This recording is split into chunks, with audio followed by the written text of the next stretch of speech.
What is up, everyone? This is Zach. Welcome to the channel. I am back yet again with another review for episode 6 of the Witcher series on Netflix. This episode is titled Rare Species, and it's based on the short story from the books called The Bounds of Reason. So before we get started, if you guys enjoyed this video, leave a like and a comment. That really helps my video get noticed by YouTube and pushed out to more people. And also consider subscribing so you don't miss any of my reviews. So like I did in my last video, after I finish talking about this episode, I'm going to compare it to the short story in the books, just to give you guys some insight if you're curious. So quickly going over the timeline of events in this episode, Yennefer and Geralt are together once again. It seems some time has passed since last episode. Maybe a couple years, maybe it's in months, it's not exactly clear. And we hear a dwarf talking about how Nilfgaard is growing bolder and that they may start marching to invade the northern realms soon. So we know this is before the fall of Cintra, but not by too much, maybe a year or two. So Geralt and Yennefer's storyline is quickly approaching Ciri's as the season nears its end. And of course we know Ciri's storyline is in present day. Okay guys, so getting into the episode, we are going to start with Ciri. We see her and Dara following the Doppler Mousesack out of Brooklyn, and Dara seems to think something's off about Mousesack, convincing Ciri, who asks him some questions to confirm his identity, which reveals that he is indeed a fake and is going to take her to Nilfgaard. So Dara actually attacks Mousesack using a silver knife to fight him, and we see that it affects the Doppler, burning him and causing him to reveal his true form. We actually see him kind of win the fight, and we see Ciri take off into the woods. The next scene, Ciri is captured by Cahir, the feather-helmeted Black Knight from Nilfgaard, and he takes her into a room. And he's actually nice to her. It's the only time we have seen him show any kind of emotion other than anger and hate. So we get to see kind of a different side to him until we see that this is not Ciri, it is in fact the Doppler. It showed a quick scene in the forest where he smelled her hair and kind of lifted it with his fingers, and that's all it takes for a Doppler to copy you. So the Doppler is angry that Cahir did not tell him about Ciri's real power and the real reason Cahir wanted her captured, which is to fulfill some prophecy that we have not had explained to us yet. Because if we remember, Dopplers learn everything about a person when they copy them, so he learned everything about Ciri when he copied her in the forest. So the Doppler and the real Cahir fight. It's hard to see which one's which because they both look the same in this fight. So the Doppler escapes, leaving Cahir wounded, and we see Fringilla patching him up. She is the mage working with Nilfgaard, and she reassures Cahir about capturing Ciri, and once again she mentions this name, the White Flame. Now the White Flame is the Emperor of Nilfgaard. We have yet to hear his real name, but we will find out who this person is. I'm not sure if we will find out this season, but it's a pretty big deal when he is revealed. And then lastly, we see Dara and Ciri talking. Dara says she's too dangerous for him to continue traveling with her, and they go their separate ways, leaving Ciri all by herself. Okay guys, so getting into Geralt's story. So it starts off with Geralt and Jaskier meeting three characters, an older man named Borch, three jackdaws, and his two female warriors named Taya and Vea. So they are warriors from Zerrikania, and they are very adept swordsmen. After I talk about the episode, I'll be talking a little bit about Zerrikania and golden dragons and some of the stuff that the episode doesn't really go into detail about. So if you're interested in that, stick around after I'm done reviewing the episode. So Borch tells Geralt that there's a hunt for a green dragon, and 4 different crews have assembled to go take it out. Borch wants Geralt to join him and Taya and Vea. Geralt refuses at first because he does not kill dragons. They are very rare and powerful creatures that don't really attack humans that often unless they have a reason. But Geralt changes his mind when he sees that Yennefer is a part of one of these crews. She is accompanying a knight named Ike, and the other crews are a group of dwarves and a group of Reavers. The Reavers are a group of mercenaries who specialize in fighting dragons and draconids, so these guys are serious about taking this dragon out. So whoever kills this dragon gets to have whatever treasure it's guarding, as well as territory rewarded to them in the kingdom this is taking place. So there is some competition going on here, and the Reavers especially are very hostile toward everyone else, as they see them as getting in the way of their reward. So everyone heads out to go hunt this dragon.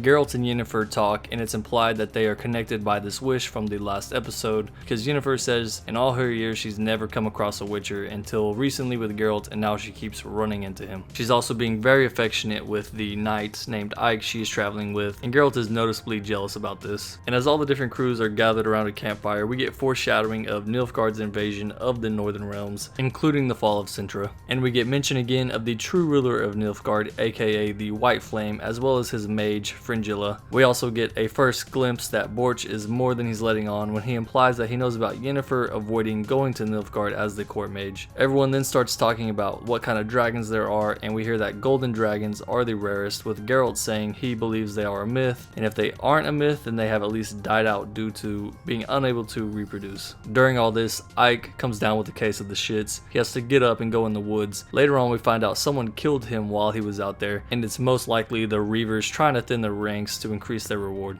Yennefer explains to Geralt that she is here to harvest this dragon's parts and hopefully create a cure for her infertility, and Geralt also tells her about his child surprise from episode 4, saying he doesn't want to subject a child to his lifestyle, which is why he hasn't claimed it, and he doesn't understand why Yennefer would want to put a kid through her lifestyle either. Moving on from this, the dwarves suggest they take a dangerous shortcut to beat the Reavers to the dragon. So as they're crossing this narrow path on the side of this cliff, the boards break, and Taya, Vea, as well as Borch are hanging on by a chain, and Geralt is unable to pull them up, so they decide to let go to not drag Geralt down with them, and presumably fall to their deaths. So they continue on and they set up camp. Geralt goes to Yennefer's magic tent, where she has an entire room on the inside. They instantly embrace and they make love, and we see that they have actually seen each other multiple times since the events of the last episode. So it appears that they've had an on and off relationship, and that they actually care deeply for each other. Geralt also confirms that Witchers have emotions, which is a common misconception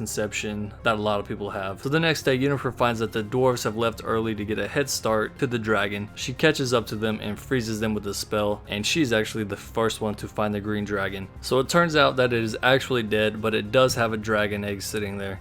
And this is when we find out that Taya and Vea, as well as Borch, did not die. Turns out that Borch is actually a golden dragon, the rarest of them all, and Taya and Vea are accompanying him to come save this dragon egg. So it's explained that this dragon was attacking the countryside to try to deter people from getting close to its nest, as it could not move the egg until it was hatched or it risked killing the baby dragon. We also learned that Borch invited Geralt to come along because he knew Geralt was against killing dragons, that he would side with him and he would help defend the dragon egg from the Reavers. And sure enough, all the Reavers show up and we get a pretty big fight between Geralt, Yennefer, Taya, Vea, and the golden dragon Borch as they fight to defend this dragon egg. We get the cheesiest moment in the entire Witcher universe, where Geralt spins around and kisses Yennefer while shooting Ard. I got no idea why they decided to do that. I was laughing out loud. And we also see Yennefer using a sword and a dagger, which is kind of dumb, but I'll talk about that later. But in the end, they successfully defend this dragon egg, and all of the Reavers are defeated. So since the dwarves are not as hostile as the Reavers, and they didn't join in on the fight, Borch gives them proof that the dragon was killed by giving them 2 dragon teeth to present to the king, and they could earn their reward. And then at the end of the episode, Yennefer learns about Geralt's wish to save her from the djinn, and this actually makes her really mad because she doesn't know if her feelings are true or not. So she feels like she's a slave to these feelings because Geralt made this wish, and Geralt tries to reassure her that their affection is in fact real, but she says they will never truly know. Another thing that Borch adds to this is that Yennefer will never regain her womb, and that Geralt will lose Yennefer. Now what exactly that means, the show has not showed us yet, but I assume we will see in the next 2 episodes. Shortly after this, Yennefer leaves Geralt, saying that he's lost her starting now. And then lastly, Borch tells Geralt that his legacy is still out there and that his destiny is still out there, pretty much saying Ciri is your destiny and that he needs to go find her. And the episode ends with Jaskier trying to cheer Geralt up, but Geralt blames all of his problems on him and hurts his feelings, and so Jaskier leaves. So Geralt is all alone at this point with no companions, so we will see what happens with him in the next 2 episodes. Okay guys, so now I'm going to talk about some important stuff that I feel the show left out from the books. So the reason Borch is able to appear human even though he's a golden dragon is because golden dragons have the ability to morph. It's called polymorphism. They can look like whatever they want to, pretty much whenever they want to. And they are also very powerful, very wise, magical creatures, which is why he knew pretty much everything about Geralt and Yennefer, including her past with the Brotherhood of Sorcerers, as well as the wish that Geralt made with the djinn. He also knew about Yennefer never getting her fertility back, as well as Geralt's obligation to his child surprise, which is Ciri. Alright, so now getting into some interesting information about Taya and Vea. So they are from a place called Zerrikania, which is a pretty big realm located to the far east of where this storyline takes place, which is the Northern Kingdoms. So Zerrikania is pretty isolated because it's separated from the other realms by deserts and wastelands and mountain ranges. So it's known for being a place that very strong warriors come from, such as Taya and Vea. They're known for dragon worship. They see dragons as their god in Zerrikania, which explains why Taya and Vea are so protective of Borch, because they pretty much see him as their god. So the realm is actually named after a legendary golden dragon named Zerrikantermit.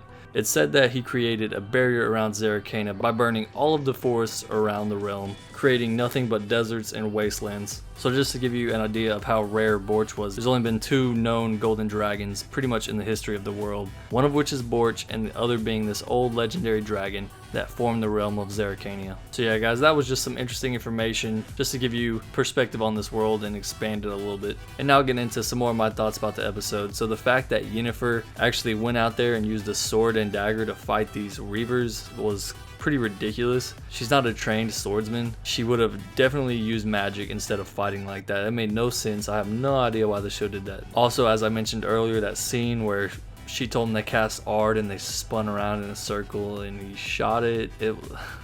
Man, what were they doing?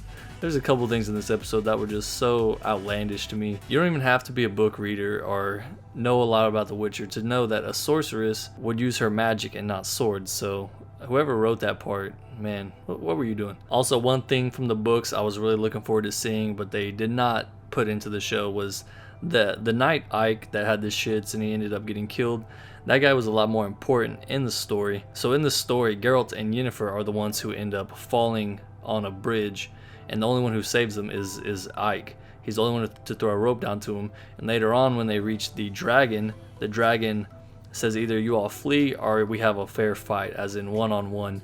And Ike is the first one to step up, and he rides out there on his horse thinking he's being so valiant and knightly, and he gets completely decimated by the dragon almost instantly. It's kind of funny. Also in the books, Geralt and Yennefer and Dandelion get into a fight with the Reavers when they finally meet the dragon, and they actually lose, and the Reavers tie him up and they actually go off to fight the dragon.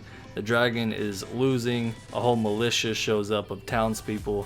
They capture it in nets. Yennefer manages to break free and help the dragon. It's just a whole other story than what happened in this show. So like I've said before, if you guys are interested in reading the books, I would totally do it. They're well worth the read. At least the first 2 books, because those are just a collection of short stories. So there's not an overarching narrative that you have to keep track of and follow. You can just read it and enjoy the stories. But I'm gonna end it here, guys. Overall, it was a pretty decent episode. I would give it a 7 out of 10. There's a lot of things I wish they would have done differently, more similar to the books, but I think as a book reader, I'm never going to be fully satisfied by what this show does. So let me know what you guys thought about this episode in the comments below, and leave a like if you enjoyed it. Also, consider subscribing so you don't miss my upcoming reviews. Well, I'd like to thank you for watching, and I will see you in the next one.